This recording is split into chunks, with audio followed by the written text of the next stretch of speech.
So let us discuss the principles of training. And the way I always like to start this kind of topic area is to think that the principles of training, are kind of like the golden rules for making training work. So if you think about it in that sense, what do we want to do here? We want to understand the overriding ideas that will force a training bout and a series of kind of training episodes to be effective. So if we follow these rules, theoretically speaking, our training should be effective. Now, James, what do you mean by being effective? Well, for me, the key thing about being effective is that they cause adaptations to happen. Remember that adaptations are long-term physiological change in the body, basically becoming fitter, right? And that happens in our rest and recovery period. But the other thing I say about the golden rules of training is that we don't get injured. Okay, we don't get injured. So for me, they're the two overriding principles that we're working towards to cause adaptation so we get fitter, but that we don't get injured. And within injured, by the way, there's a D on the end of there, run out of space. Believe me, that is meant to be a D. When I talk about injured, I'm talking about not just sort of like a physical kind of bash me knee, kind of got pulled a muscle type injury. I'm also talking about sort of psychological, motivational type of reasons to stop. Let me just adjust my microphone a second. We might just hear something. There we go. That's a little bit better. All right. So what are the overriding rules? Well, the first one, and we're going to address these in more detail than just their names in a moment, so just bear with me as I list them for you. So first one is we're going to talk about individual needs. Okay, now individual needs is a fairly obvious point. Make training relevant for the individual we're working with, more of which in a second. Secondly, and it kind of leads on from that, is that we're talking about the principle of specificity. Now, in this case, we're not talking about specific to the individual necessarily, but specific to the sport, the energy system, the component of fitness. We make training relevant to what we're trying to achieve, of course. The next point links very nicely into our notion of adaptation is the idea of progressive overload. Now, this is a really interesting concept, and it's something you probably apply without kind of realizing it. But basically, if we make training longer, harder, more frequent, or of different kinds, we can increase the load of training, and we can effectively stress our body to adapt and to change. Next one we're going to have a talk about, we're going to refer to the FIT principle, FIT, and of course, I've already just mentioned this because I talked about frequency, making it harder, intensity, the I, and making it longer, the time, for example. Next one we're going to talk about the notion of overtraining. Okay, and again, if you come back to the thing I said right at the start, we want to make sure that one of the things that happens is that we don't get injured. And finally, we're going to talk about the principle of reversibility. Now, of course, the easiest way to cause a body to reverse its fitness level is to get injured or to stop training because we're injured. So again, that leads nicely into that principle I referred to earlier. Okay, let me just drag you down slightly. Very noisy around me today. I hope that's not bothering you too much. So, first of all, I'm going to talk about the concept of individual. That's ID. If you like people who write neatly and accurately, this is individual differences. Well, how can we make training individually varied for the individuals that we're working with, or indeed that we are? First of all, we're going to make our training relevant for the age. So that might mean that we're not going to do plyometrics, high impact bounce training for elderly or very young people, of course. I'm never sure about this next point really, but gender, I was going to leave it on the screen because I feel very awkward with that one. Making training specific to a gender. It depends whether you mean biological or social gender, I suppose. But anyway, I'm not going to get into that, but it's on there, so I'm going to list it for you. The next one is training history. It's a fairly obvious point, but if we're training someone who's never trained before, the nature of that training is going to be quite different to someone who's very experienced in training. So that's a fairly obvious point. And the last one, I've kind of touched on this a couple of times already, is the idea of injury status. Are we going to apply training to an individual because they've been injured recently, and we're going to very gradually and deliberately increase the load in order so that that injury doesn't reoccur or doesn't become problematic for them? Now, specificity almost feels like it's the same point because we're making training specific to something. And before it was the individual, but this time it's the kind of the biology. So can we make training specific to the energy system? So a good example of that could be that we've got an anaerobic performer as a javelin thrower, so we're going to do anaerobic training. It's an obvious point, but we need to make sure we do it. We might make training specific to a muscle group. Let's keep our javelin example. We're going to do a lot of work on strengthening their upper body, their core, and their legs. I mean, that's going to be an obvious point, but especially their shoulder. It's going to be a central feature of what we do. We can also make training specific to the component of fitness. Could we work with a striker, say, in football, and work with her so that her speed and her agility are very, very high? We might do a lot of work on that. We might do a little bit less work on something like flexibility, or we might do a little bit less work on something like aerobic endurance. Now, I'm not saying those things aren't relevant. We just might focus on that agility and power stuff.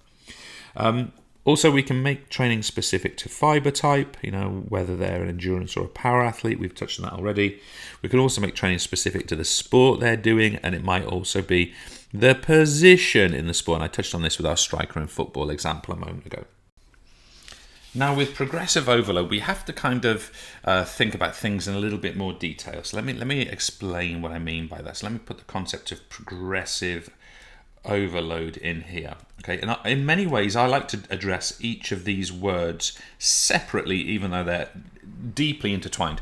First of all, let's take the progressive part. Okay, when we're talking about progressive overload, we're obviously going to be increasing something, but the important point is that we increase gradually. Okay, so we have a gradual increase, and the reason we want to do that is because if we increase our time, training, intensity, frequency all in one go, for example, the tendency towards injury or burnout is high. So we've got to be very specific about that. The second one is we want it to be steady. And what we mean by that is that those gradual increases happen over a period of time regularly, so that fitness continues to develop. Now, overload is a slightly different idea, and it relates very closely to the concept of fit. Okay, so let's have a look at this fit concept. Well, first of all, I want to bring it over here, and I want to talk about the concept of frequency of training. When we're talking about that, we're talking about some notion of a certain number of times a week or a month. So to increase, to overload training, we're going to up arrow, increase the number of times a week that we're training. So think that if you're working with a training program for yourself or someone else, you're going to have to at some point increase the frequency of training to cause adaptations to take place. Now, the next one that I think is perhaps a really fascinating one, and this is the notion of exercise intensity. And it kind of is an obvious intuitive point. If you want to cause adaptations, get fitter, train harder. It's a fairly obvious point. But for example, can we realize that we're talking about up arrow, an increase specifically of percentage of heart rate max in continuous training of fartlek? Okay, so we're going to have a greater percentage of heart rate max that we're training at, and that's going to cause adaptations. In flexibility or mobility training, could we realize that we're going to have a greater percentage of range of motion that we actually stretch through? Could we realize in something like resistance training, we're going to have a greater percentage of our 1 repetition max as examples? So these are the ways that we increase intensity. Notice in there, I have not included do more sets, do more lifts, do more reps. No, that's a factor of time, which I'll cover now. So that's how we increase intensity. Now with time, it's a different concept. As I said before, in resistance training, we increase up arrow the number of reps or lifts that we do. We increase up arrow the number of sets or groups of lifts that we do. We increase our total time spent training. So imagine going for a 30-minute run and then the following session going for a 40-minute run. We spend longer training. Other ways that we can change time to overload is we decrease recovery time. So if we're in circuits, if we're in resistance training, if we're in interval training, we can decrease recovery time.